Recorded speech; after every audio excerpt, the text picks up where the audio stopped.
যদি মামুনুল হক সাহেবকে গ্রেফতার হয়, আমি বলবো গ্রেফতারটা কইরা দেখেন মজাটা কেমন লাগে।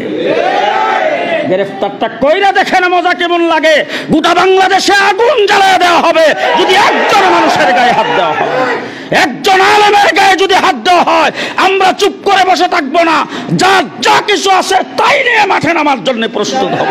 মামুনুল হককে গ্রেফতারের হুমকি দেওয়ার না, মূলত মুসলমান হকলের মেরুদণ্ডে আঘাত করার হুমকি দেওয়ার। মামুনুল হকের উপরে আক্রমণ আইলে মনে করিও না যে জমিনে ফুলতলি আর দুয়াল্লিন চিন্তা করবো। সারা দেশের মুসলমান এক হইয়া ময়দানে লাগবে।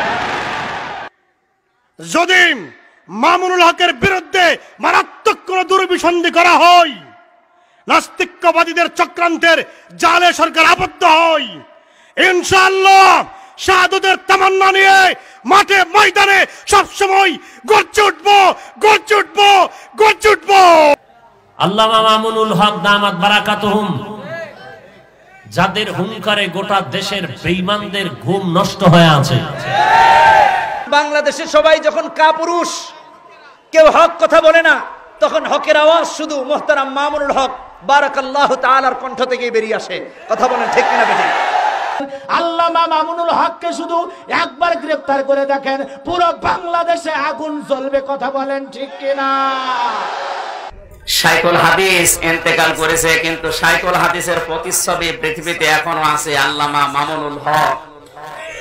ওনার দিকে তাকালে আমি তো শাইখুল হাদিসকে ওইভাবে চিনিও না, দেখিও নাই ভালোভাবে, কিন্তু ওনার দিকে তাকালে আমার মনে হয় শাইখুল হাদিস মনে হয় এরকমই ছিল। আজিজুল হক চলে গেছে, কিন্তু হুবহু আরেকটা শাইখুল হাদিস মামুনুল হক রেখে গেছে। ওস্তাদ আহমদ মদনী চলে গেছে, আহমদ শফি রেখে গেছে, আজিজুল হক চলে গেছে, মামুনুল হক রেখে গেছে। এমন মামুনুল হক চলে যাবে, লক্ষ মামুনুল হক জমিনে থেকে যাবে। জালেমের গোষ্ঠী এক মৌলবী থামাইতে যায়, লাখ মৌলবী থামাতে পারবি না, তছনছ হয়ে যাবে। স্বাধীন বাংলা ছেড়ে যেতে হবে।